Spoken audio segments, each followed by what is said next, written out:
All right. And like that, we are live. Hello and welcome back, YouTube and Instagram. Good to see everyone. Today, we're going to be talking about the millionaire cycle. This is the creative finance masterclass. Very, very simple, but this is how the people doing creative finance are making more money than literally everyone else. This is a very, very, very simple method. And I'm going to share exactly with some illustrations in today's live exactly how you make millions of dollars using creative finance and how you essentially just create your own liability that is smaller than your asset. Use your assets to pay off your liabilities. This is a model that gets you debt free and adds a whole bunch to your asset column. So we're going to be talking, surprisingly, some accounting 101. For those who think that's super boring, well, you are wrong. This is how you get super rich. There's only a couple things that you do in real estate to get really rich. You write great deals, which we're going to show you how to do right now, and you're going to be a great manager of assets. Today is not about asset management, though. This is about the acquisition strategy, how we're going to structure things to absolutely maximize what we can do. So as we go, as always, we start with a structured lesson. Then we're going to dive into the chat, both on Instagram here and on YouTube over here. So I'm looking forward to this. I have illustrations, I have examples, and this is going to be a good one. So as everyone starts to hop into the chat, please start asking your questions and we will go from there. So here is creative finance in a nutshell. The simplest I can explain it. I got some props. Okay. So creative finance. When you are financing something, you are borrowing money. You are creating what's called a liability. Liabilities cost you money every month. Assets gain you money every month. So for those trying to get financial freedom, you're trying to add as much as you possibly can to the asset column of your personal balance sheet. That is how the game is played. Now, if you're starting your own business, you can actually take an idea without a liability and just create an asset. In real estate, which is one of the most consistent forms of income and appreciation and tax shelter, this is somewhere that you should be investing. You can actually create your own liability, which is creative finance, to buy an asset that is larger than said liability, meaning liability has income going down. If your asset brings in more income than your liability, and you can create that liability, you create a liability, you buy an asset, create a liability, you buy an asset, create a liability, asset, continue on that cycle. That is the cycle of creative finance millionaires. However, what you end up finding out is that's how most people end up going bankrupt. They play the game forever. They re-roll and they re-roll and they re-roll and they re-roll and they're worth millions and millions of dollars, and then they lose it all on one deal where something goes wrong. And we see this happen again and again and again. So how do you avoid that trap? I'm going to illustrate this really quick, because what we're going to do is show how you actually get a debt-free portfolio by using debt to buy assets. If that sounds confusing, it's about to be really simple. So I have a note card here, and I have a couple of, funny enough, bricks of silver. It's just a good prop that I had that was the right size. So we're going to go this way. So I'm going to write something here. It is a note. So on this note, we're going to say this is a note, and this note cost $3,000. So we now have a $3,000 note. This is what I negotiated. Now, what is the note for? It is to buy an asset. We'll say it's this asset right here. This is a brick of silver. So we have said asset. We bought it with this note. Now we're going to call this a piece of real estate. I'm just trying to get something I can hold in my hand because it was a little bit heavy to try to hold our apartment buildings. So note, asset. On this asset, we're going to say that after our expenses, this asset cash flows $5,000 per month. Boom. We'll use that math for each of these. 5,000, 5,000. We created our liability. We bought our asset. We have a net $2,000 of cash flow. Now, if you're like me, $2,000 of cash flow is likely not going to solve all of your problems. That is not enough to live on. So what do? We create another note and stack another asset. And we create another note and we stack yet another asset. And we keep stacking and stacking until we hit our goal. So in this case, let's say our goal is $10,000 a month. So we grab our 5 assets, each of these cash flowing $2,000 because of the liability that we created, which is awesome. Now we're cash flowing $10,000 a month $120,000 a year with our stack of assets. Where people go wrong in creative finance and in real estate in general is they never stop stacking. They build more assets than they need. If your goal, say financial freedom for you, costs that $10,000 a month, once you get there, you can stop buying. If you keep levering and you keep buying, at some point, something is going to come up that wipes you out. And that is almost without fail. So creative finance, create your liability, buy an asset that is larger than your liability. Here's the masterclass here. If you have a job or if you have any other means of income, you can take 100% of that cash flow, your $10,000 a month, and start paying off those notes. Whatever debt you've stacked on your portfolio, your stack of notes, you pay them off one at a time. You use debt to buy assets that make more than the debt until you have enough income to start eliminating the debt. And now we get into the Dave Ramsey strategy, the debt snowball. With one edit, you want to pay off all your debts in full. You leave all the risk on the lender, keep them levered until you have enough cash to pay off the note in full. Then you write the check, done, move on, rinse, and repeat. That is the millionaire cycle. That is what the best creative finance people do. Cody and I interviewed people all over the country. We run a mentorship group on multifamilystrategy.com where we actually just have people all over the country doing the same strategy in markets everywhere. East Coast, West Coast, North, South, center of the country.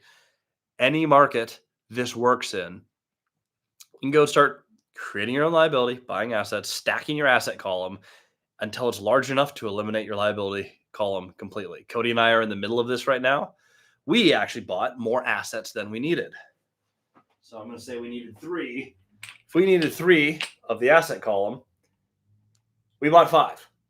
We have more than we need. We are looking at which ones do we sell to actually build the business we need. We'll use this to pay off some of those notes. We'll eliminate even more debt, and we'll be able to speed up this cycle. So there's multiple ways to play the game, but ultimately you pay off your debt with money. And if you can create your own liability and your assets all cash flow, that cash flow is something that you can allocate towards eliminating your debt. Now, this is not get rich quick at all. You can build that $10,000 passive income. You can build that very quick. You could become a millionaire easily in your first couple of years of investing. Cody and my first deal together made $1 million for each of us. You can absolutely do that. If you want to pay off all the debt and you want to make your business indestructible, it's going to take time. Building that cash flow hammer to start whacking your debt with, that's going to take years of budgeting, rent increases, optimizing the portfolio. We talk on this YouTube channel about, we talk actually very often about the 4 stages of business. Build is where you're buying these, build phase. Stabilize is where you're optimizing that revenue for the portfolio that you have. If you really want to start hammering the debt, you optimize the portfolio. You spend money improving the assets, doing new roofs, new siding, putting in mini splits, whatever it is, to optimize the income. And once the income's optimized, you go ahead and pay off the debt in full. Might sound crazy because of what a lot of people see online is, hey, lever, pull money, buy stuff. Debt's not taxed. All these things you see online, don't worry about all that noise. What we have found is the best players consistently all around the country, every market, the people who hold the most real estate, who have the least stress, have little to no debt, they have a ton of assets, and they use some amount of creativity to move those assets into their balance sheet. Buy assets with a smaller liability than the asset. You said cash flow to pay off the debt. Little triangle. Asset to liability, income to pay off, or sorry, let me try that again. Liability to buy the asset to bank the income pays off the liability. That's your whole triangle there. Millionaire cycle. Super easy. That's what our entire strategy is based on. Now, that is the lesson for today. I want to share some of the, I want to go through some of the questions. So if anyone has questions on this specific strategy or things you've seen online on this is the time to ask. I'm watching both on Instagram and here on YouTube. Those on Instagram, YouTube channel is way easier for me to read. So if you want to hop over to Cody and Christian Multifamily Strategy on YouTube, you'll make my life that much easier. All right, looking through for questions right now. And we'll see if we have any on Instagram, which we usually have a few less. Not too much over there. So I'm going to hop into our chat here. Can you break down your optimized tax structuring? You mentioned in previous live using some numbers. Yes, let's use a real life deal for some of this. So perfect scenario for tax structure. 12plex, Ephrata, Washington. This is a deal that Cody and I bought last year. The partner, our equity partner, has 50% of the equity of the LLC. And this is a long-term partner. It's actually someone who we don't want to buy out. We have very few of these. Usually you buy out your partners. So we have 3 people, Cody, me, and our capital partner. They provide 100% of the money. However, half of that money goes towards their equity in the deal. They own half the deal. So half the down payment they put down covers their buy-in. We borrow the other half from them for our part. So we have a loan, one loan to Christian, one loan to Cody, from the capital partner that we then put into the deal. Now, the reason this optimizes for tax is because you actually cannot claim more write-offs on your tax than your cost basis in the deal, which sounds like a lot of words, but in a very, very simple illustration, if you borrowed the money first and you put it in the deal, that is money that you have invested in the deal. I have a loan to me personally. I took that money that is now mine personally and put it into this deal. So since we have Cody and I put half the money into the deal, we ran what's called a cost segregation study, essentially taking the depreciation on the asset and accelerating it for more bonus depreciation. Those tax benefits are now useful to Cody and I because it's going to be about $100,000 of additional write-off against our active income. Now, we did this on a bunch of other buildings, but what we learned in our first year is when you have a capital partner who brings all the capital, but it's all based on the buyout instead of loaning any money to us. We had a couple of deals where we bought them zero down, but we have no cost basis. So we didn't get to claim all of the tax benefits. So the best tax strategy that I have found on Creative Finance, if you are doing $0 out of your own pocket, is find a deal where you can have an equity partner who has equity and lends you the money for your equity. The other thing that you're going to love is the IRS looks at that structure and they love it because it makes sense. Okay, this person's running the deal. They borrowed money. They put that money in the deal. The other person brought their own capital. Everyone's capital accounts match their benefits. That gets the IRS seal of approval. Let's see here. If I understood correctly, let's say PP is a $1 million owner, is willing to seller finance 70%. You brought a limited partner, and it's not an LP. They're a general partner. These are LLCs, so we're not creating a syndication. So in this case, we'd bring a general partner for the other 30%, who then loans you $150K and invests $150K as equity. That is exactly how that would work. If there's $300,000 down, they would bring $150K to the table for their equity. They would lend Cody and I $150K. We would all be general partners on the LLC, and we would all share in the tax benefits in proportion to our equity in the property. So if I'm 25, Cody's 25, and they're 50, I get 25% of those benefits, and I'm entitled to those because my capital account is equal to everyone else's. It's very clean and simple. Also from Vic's like, typically, what sort of terms do you offer the LP? Well, again, they're GPs. They're just partners. What terms do you offer? 10% pref and 1.5 buyout in 5 years. Do you typically align it with the seller financing terms? For balloons, yes.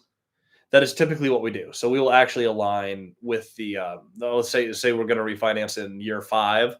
We got a 5-year balloon on seller financing. Any buyout for a partner, I'm going to align that with the buyout. Now, if it's an equity partner, what I want to do, and if they're staying on the deal, there's no multiple to their money. We want to get their original capital back to them. So at refinance, I want to pay off my note. In this example, $1 million purchase, 300 down. So I want to pay off my 150 and I want to get their 150 back to them.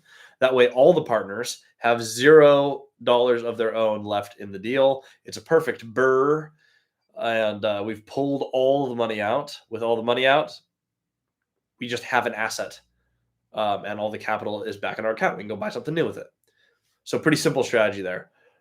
Generally speaking, if we borrow as debt, 8%, 10%, pretty common.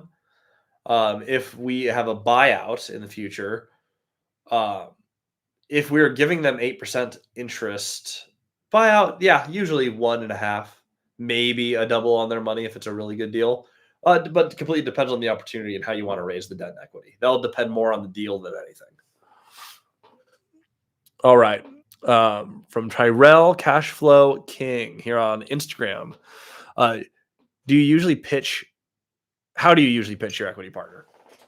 This is great. So it's a relationship game. So the same way that we go out and meet owners, we just interview people on like, how did you build your business? Find the people who have already done what you want to do. We're meeting people all the time.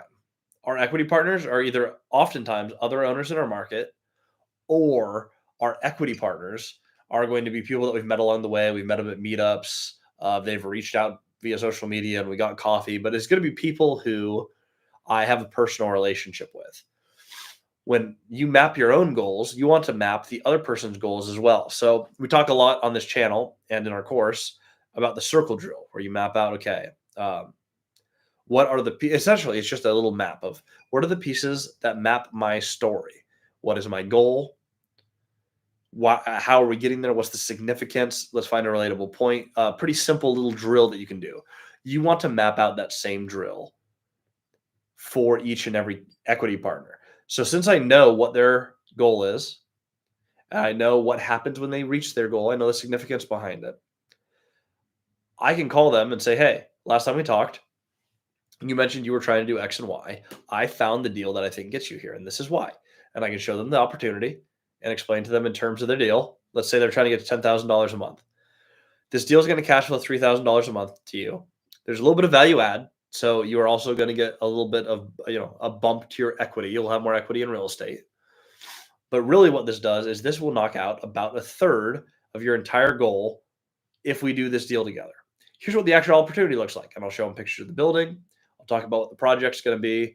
And that is really how we pitch an equity partner. I think a lot of people focus on pitch decks and email marketing and, hey, I'm going to put together this slide presentation. We never do that. It is a coffee meeting, and it is a very simple, hey, I heard your goals. I'm going to recap their goals. I'm going to talk about the deal and what the deal does. And then I'm going to just tie them together and say, when we do whatever the deal was, when we've finished this project, this is where this leaves you in the terms of your goal. And we usually get a yes. On that subject deal that we used, they are real estate professionals. They wanted to start doing deals that were larger, so it made sense to run a cost segregation study. We found a 12-plex that was perfect for that. That was an easy call. Hey, you were looking for bigger buildings. You wanted to get into larger spaces. I found the building. I found the deal. This hits your goal on a cash flow statement or a cash flow basis. But most importantly, this is going to be the right deal for you to cost seg that's going to give you the tax benefits that you were working on. And that's how I pitched that. That's how it came together. And I apologize. I'm a little stuffed up today. I'm getting over a cold. From Vic's Life, assuming this is all documented in the LLC agreement, but how do you treat cash flow between you versus the general investor? As distributions, built up reserves, how do you pay yourselves? All my LLCs are actually set up the same way. We reinvest all the cash back into growing the LLC, period. That's either improving the buildings, that is expanding the portfolio. So it may be we do a cash out refi and we go buy a new building in that LLC. It could be paying off debt in that LLC, but all of my LLCs follow the same principle as our master portfolio, which is build, stabilize, optimize, pay off the debt. That is what we're doing on every single one. Now, occasionally, we'll do a deal where someone goes, hey, can we do a little distribution? And that's where the partners get together and we look at the accounts and we say, hey, do we want to pay ourselves something out of this LLC? That is rare. I've only had one or two LLCs that I've ever actually taken any money out of. Typically, we live on one refi a year. There'll be some event that Cody and I do for maybe $135,000 each, where we'll refi a building, and we'll go ahead and take that cash, pay ourselves, and then that will be our liquidity event for the year. 130 is more than enough for me to live on. The rest of the money, all the cash flow, all of the income streams, all of it goes into expansion. What we're starting to do is more stabilization. Last year, we put $1 million+ into renovation in our portfolio. which got us optimized. Over 2024, you'll see us doing a lot of activities around Debt Hammer. We're going to pick up some big value add projects. We're going to sell a little bit of our real estate that has higher equity positions in it to start paying down debt. And our goal is to end somewhere around 100 to 150 unit portfolio that has very little debt on it. We want to get sub 50% loan to value on the entire portfolio. Right now, we're sitting around 65%. From Instagram, what was your first deal like in terms of financing and partnering? So first deal I ever did was a duplex. That was by myself. That was conventionally financed, 5% down. That was a little house hack duplex. Second deal was a duplex that was hard money. That was a heavy renovation project, and they financed 101% of the purchase price. Then I went in and financed the renovation. Those were my first two deals. Our first partner deal and first one where we started getting a little bit bigger, that first deal was our 38plex. That was a $2 million purchase, seller financed. They wanted 15% down. So that was $300,000 down to buy $2 million of real estate. We went ahead and raised that in 4 phone calls. So we ended up with 3 investors. Each brought in $100,000. And in the first 11 months, we bought them all out and refinanced the building. That was a 5-year project with 5-year term. But we ended up getting bank debt, pulling another $300,000 out in addition to buying out the partners, and rolled that back into the building.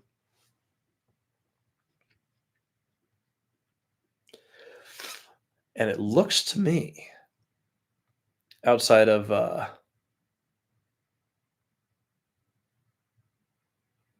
few questions, we're pretty much there. So we may end up with a short live today. We did actually go live yesterday as a bonus live, so it is possible that today is shorter. But post all your questions here, and we'll continue on. Vic says, thanks for hosting these lives. Experience is invaluable. Yeah, if your GP doesn't have the real estate professional status, can you claim 100% of the accelerated depreciation despite owning 50% of the LLC? You can do special allocations, but it must make economic sense, and you have to be able to justify it to the IRS. Generally speaking, no. I apologize. Runny nose. I am sick. But let's see here. We have done deals where we've actually given the capital partner 100% of the depreciation, and they were a real estate professional. You have to be able to justify why you are doing that and why it makes sense on this specific deal. In the case of the deal that we did, it was a 50% business purchase, 50% real estate purchase. We allocated the real estate cost seg to them. They provided all the money. We ran the operations. I can explain that to the IRS. We are operating the business. They funded everything. We have no cash in this deal. We get the income from the actual business operations of our resort. The other investor gets 100% of the tax benefits, and that's how we run those. From Grow-In Homes, what does the equity partner buyout payout to the investors? Oh, it's going to totally depend on your deal. 100% negotiable. That's why I love creative finance. If we're looking for just basic, like where are the goalposts that I like to set? If we don't share any cash flow, if we get 100% of the cash flow throughout the deal and it's an equity partner, I'll buy them out typically 2-to-1 in 5 years, which means if you put in 100,000 and we didn't share any cash flow throughout the deal, I will buy you out at 200,000 at the end of 5 years. That is pretty common. If we are doing 100% debt, it's going to be 8 to 10%. And then you kind of blend it in the middle. If you're doing a mix of debt and equity, if I'm paying someone 6% of the cash flow throughout the deal, their buyout's probably going to look a little closer to 1.5 to 5 in 5 years. It totally depends on your deal and how you structured it. I got a question here on the Instagram side. Do we host meetups in Washington? Heck yes, we do. And we have a really exciting one. January 19th, 20th, 21st, Robin Hood Village Resort, our seller finance resort. We are hosting our next event. It's going to be on creative finance and asset management. We're basically talking about all the things that make people millionaires in real estate. How do you put together the deals like we just talked about here? And then we're going to go a deep dive on both short-term and long-term rentals. What do you do on the asset management side to stabilize and optimize a building to make sure that you actually make the money on the project? We're going to talk about budgeting for renos. We're going to talk about basic operations, hiring the right team. That's going to be a really fun event.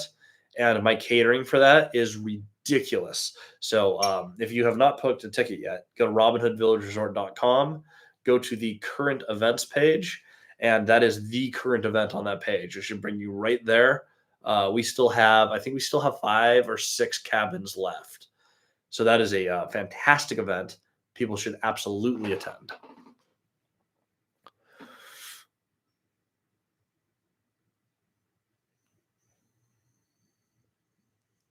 Let's see. I got a question here. What do you think about Charlotte, North Carolina market? That's my market. Charlotte, North Carolina is awesome. And the fun thing with creative finance is it works everywhere. We own in downtown Seattle where people said you can't do this. You can buy buildings anywhere, any market, but you hit the main metric. More people are moving to Charlotte, North Carolina by a lot that are leaving. If you're providing housing, putting roofs over people's heads, and there's more and more people moving there, and people love living there, so just basic supply and demand, that market looks really, really good. You've seen a lot of appreciation over the last few years. I think you'll continue to see a lot of appreciation over there. North Carolina in general is just a great state to invest in and fairly landlord friendly. All right, jumping back into the YouTube chat. Hands full again. Hit the like button for Christian. Oh yeah, that's right. Yeah, I see several of you in here and only 4 likes. Let's everyone drop a thumbs up here. Let's get this video boosted so we get more questions in here. I appreciate that. If you're on your phone, you can, in fact, X out of the chat, hit the like button, and then rejoin the chat piece. Okay, from PS Fields Real Estate. How would you structure a seller finance deal when the property is already performing or very close to its full potential? Well, in that case, you're just looking off the day one cash flow. If you don't have a lot of upside on a deal, which is totally fine, you just have to be able to win on the price and get terms that work for your deal. On that one, you're going to be looking for the longest term debt product possible because you're not looking to refi generally if you're not pulling out new money. So if we're looking at the refinance, you're going to want to see a longer balloon, ideally 10 to 15 years, 30 years if you can. But you'll want a really long-term balloon on whatever debt you get on a mostly stabilized property because you don't have a lot of other reasons to refinance other than your debt expires. From Vix, if you have a great tenant and are renting at market or above market rent, would you still implement an annual rent increase for them? Actually, yes, but very small. And I'm talking like $20. What I found a lot of people get in trouble with is they don't raise rent and then they don't raise rent and they don't raise rent. And then they finally do some sort of rental increase as the market increases. And the tenant absolutely flips out or they leave. They get used to, hey, rent's the same every year. You want to just basically train your tenants, hey, while I live here every year, there's going to be some change to the rent. Rent goes up over time. But I've just found that's the best practice. It can be super nominal. It just has to be some change. I don't care if it's $5 more. All right. So right here is the point when we'll do a last call for questions. I'm going to rehash our main topic for today, the millionaire cycle. For those who have joined throughout the video, I want to make sure that we cover this. Ask your questions. Once we clear the next round of questions, we will go ahead and call it a day for the live, and I will go sleep off this cold. So thanks for bearing with me. Essentially, creative finance in a nutshell. You create your own liabilities. That is it. So I used this example earlier. I'm happy to do this again, so that's what we'll do. But you create a note. Grab my props here. You create a note. There's your note there. $3,000 per month. Liabilities are negative cash flow. So we create negative $3,000 a month. Why would we do that? Because we're buying something that makes $5,000 a month. We'll call it an apartment building represented by this brick. So right here, I use $3,000 a month negative to buy $5,000 a month positive. I have $2,000 net. Awesome. $2,000 doesn't change my life though. My goal is $10,000 a month. So we stack 4 more said bricks until we hit $10,000 a month of cash flow against our pile of notes. Well, now we're making $10,000 a month. And as rent increases go up over time, and as we start to optimize our portfolio, what we're going to find is that that $10,000 a month keeps going up and up and up. Now, liabilities suck. We don't want debt, generally speaking. However, we can't outpace the US economy. For inflation, it is almost impossible to save your way to financial freedom unless you have a ludicrously high paying job. And even then, it's really hard. We're basically creating smaller liabilities than our assets, adding to our asset column until our income is high enough to where we're going to pay off all of that debt with the income that we just created. You can actually use debt to create assets that are so large, they pay off the debt. And now you have a debt-free portfolio, and that $10,000 a month cash flow has paid off all 5 of your $3,000 notes, which means in this example, you don't have $10,000 of cash flow. You now have $25,000 a month of cash flow because you've just eliminated $15,000 of debt. But wait, it gets better. Rents go up over time. So by the time you've paid this off, you're probably closer to $30,000, $35,000 per month cash flow in this example. That is how the real estate game is played. That is why we pay off our debts. And it feels good to owe less money and have no impending balloons. Life is pretty sweet when you have a high equity position giving you a great return consistently every month. Okay. Final questions, and we will wrap up for the day. What's generally your hit rate when reaching out to larger landlords from getting them to pick up the phone, scheduling a coffee chat? It's about 50%. As far as getting all the way to the coffee meeting, not everyone answers the phone, and it takes a few calls. But generally speaking, if we're trying to reach someone, that's all we do. I pick up the phone, I call, they don't answer. I'll call again later in the day. I'll leave a voicemail. The voicemail is always the same. We're not going to call about a specific property in a voicemail. So we're going to just say, hey, this is Christian. Calling about your property on 123 Main Street. Actually, sorry, don't say the property. This is sick brain talking. What do? Hey, this is Christian. Had a quick question for you. If you can call me back, here's my number. And then I leave my number, and then I hang up the phone. Voicemail is like 15 seconds long. Super easy to listen to, and it's the messenger mystery that works almost every single time. That is the last question we have for today's live. I will see you guys next Wednesday, unless I get inspired to just watch another live. I think I'm going to do more of these more often. And Cody will be back next week, so you'll see more of him. Then, yeah, next time you see me, I should be happy, healthy, and with a Cody Davis. Till then, we'll talk to you guys on the next episode.